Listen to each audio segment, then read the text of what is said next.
بسم اللہ الرحمن الرحیم۔ بی بی فاطمہ کی کہانی۔ ایک مشہور روایت ہے کہ عرب کے کسی شہر میں ایک سنارن رہتی تھی جس کے صرف ایک لڑکا تھا۔ ایک روز جب سنارن کنویں پر پانی بھرنے گئی تو اس کا لڑکا بھی اس کے پیچھے ہو لیا۔ سنارن لڑکے کو کنویں کے قریب بٹھا کر پانی بھرنے لگی۔ کنویں کے دوسری طرف ایک کمہار رہتا تھا جس کی بھٹی اس وقت خوب دہک رہی تھی۔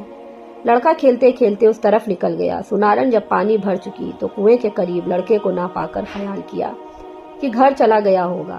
واپس گھر پہنچی تو وہ وہاں بھی نہیں ملا۔ ماں بڑی پریشان ہوئی، روتی پٹتی اپنے لختے جگر کی تلاش میں دوبارہ سے گھر سے نکلی۔ کنویں کے قریب آئی، جگہ جگہ ڈھونڈا، پریشان پھرتی رہی، ہر ایک سے پوچھا مگر کوئی سراغ نہ ملا۔ اس طرح شام ہو گئی۔ یکایک شور ہوا کہ سنارن کا لڑکا کمہار کی بھٹی میں گر کر جل گیا ہے۔ یہ سن کر سنارن کو انتہائی صدمہ ہوا اور اس قدر روئی کہ اسے غش آ گیا۔ عالم غشی میں کیا دیکھتی ہے کہ ایک نقاب پوش بی بی تشریف لائی ہیں اور فرما رہی ہیں کہ غم نہ کھا، تیرا بیٹا بہت جلد تجھ سے ملے گا۔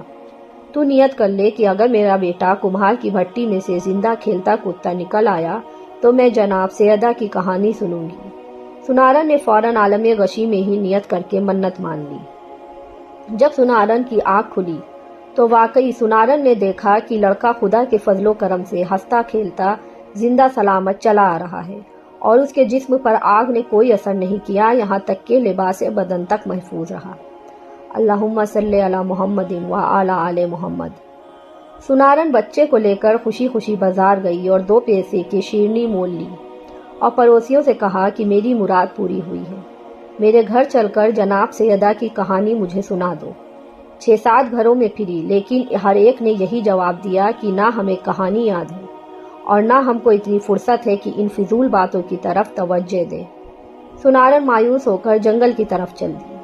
کچھ دور چل کر وہی نقاب پوش بی بی نظر آئیں اور فرمایا کہ اے خاتون مت رو، چادر بچھا کر بیٹھ جا، میں کہانی سناتی ہوں اور تم سن لو۔ پھر آپ نے فرمایا کہ شہر مدینہ میں ایک یہودی رہتا تھا، اس کی لڑکی کی شادی تھی، اس لیے یہ یہودی جناب رسول خدا صلی اللہ علیہ وسلم کی خدمت میں آیا اور کہنے لگا کہ میری لڑکی کی شادی ہے، آپ اجازت دیں تو میں شرف پاؤں کہ جناب سیدہ میرے گھر تشریف لے چلیں۔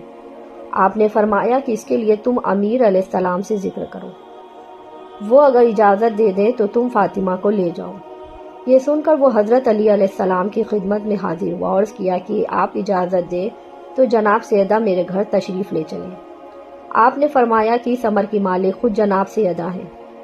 اس کے بعد وہ یہودی جناب سیدہ کے دروازے پر آیا اور آواز دی کہ اے بنت رسول، میری لڑکی کی شادی ہے، اگر آپ تشریف لے چلے تو میری بہت عزت افزائی ہوگی۔ آپ نے فرمایا کہ جناب امیر علیہ السلام سے اجازت لے لوں تو چلوں۔ یہودی نے عرض کیا کہ میں رسول خدا صلی اللہ علیہ وسلم اور شیر خدا حضرت علی علیہ السلام کی خدمت میں گیا تھا، سب نے آپ ہی کو مختار کیا ہے۔ جناب سیدہ یہ سن کر متفاخر ہو گئیں۔ اتنے میں جناب رسول خدا صلی اللہ علیہ وسلم خود تشریف لے آئے۔ جناب سیدہ نے فرمایا کہ یہودی گھر سے آدمی آیا ہے، آپ کیا فرماتے ہیں کہ اس کے گھر جاؤں کہ نہیں؟ آپ نے فرمایا کہ بیٹی اس کا اختیار خود تم کو ہے۔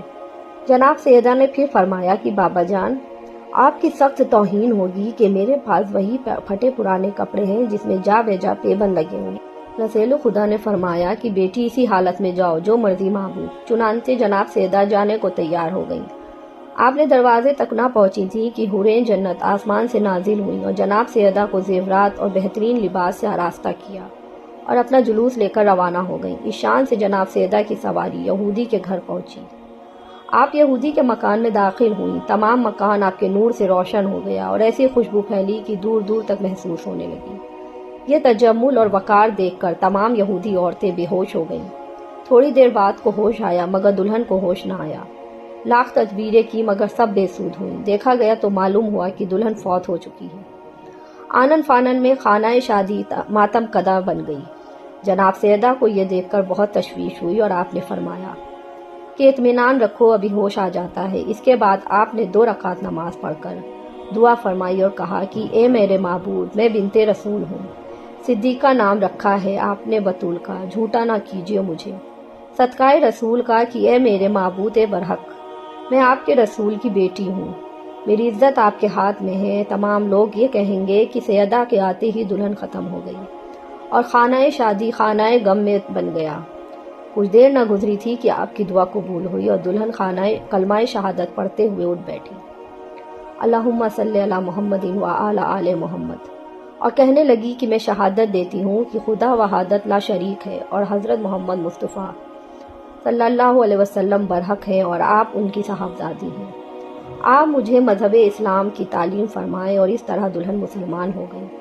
جناب فاطمہ زہرا کے یہ جاز دیکھ کر 500 یہودی مرد اور عورتیں بھی مسلمان ہو گئے، اور آپ کو سب نے نہایت عزت اور احترام کے ساتھ رخصت کیا۔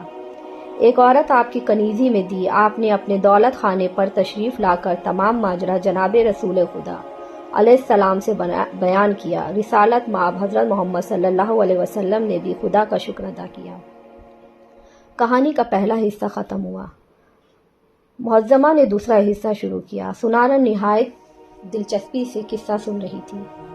دوسرا حصہ۔ کسی شہر میں ایک بادشاہ رہتا تھا۔ اس نے اپنے وزیر سے کہا کہ سامان شکار تیار کرو۔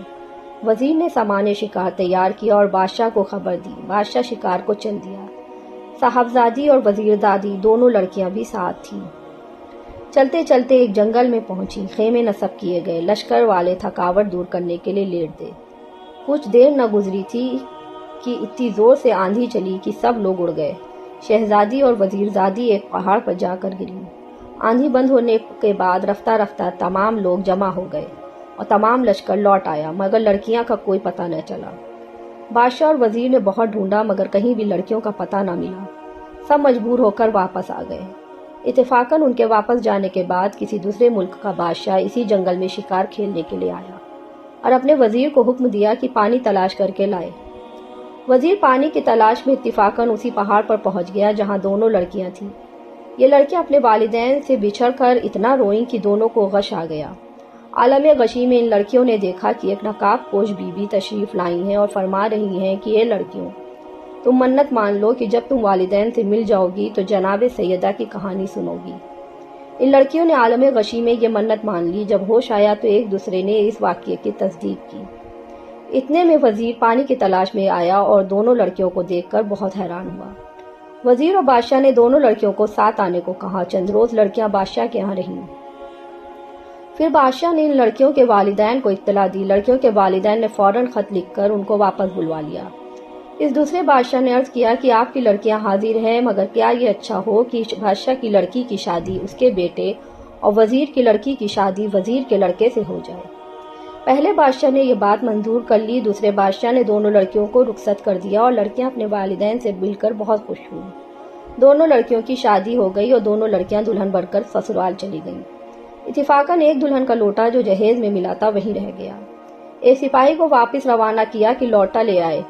سپاہی وہاں گیا تو کیا دیکھتا ہے کہ جہاں پر لڑکیوں کے باپ کا محل تھا وہاں میدان ہے اور اسی میدان میں لوٹا رکھا ہے۔ جب سپاہی نے لوٹا اٹھانا چاہا، اس لوٹے میں سے ایک سانپ نے فن نکالا۔ سپاہی اچھل کر پیچھے ہٹ گیا۔ سپاہی نے بہت چاہا کہ لوٹا اٹھا لے، لیکن ایسا ممکن نہ ہو سکا۔ مجبوراً سپاہی واپس آیا اور اب سب کو یہ ماجرا سنایا۔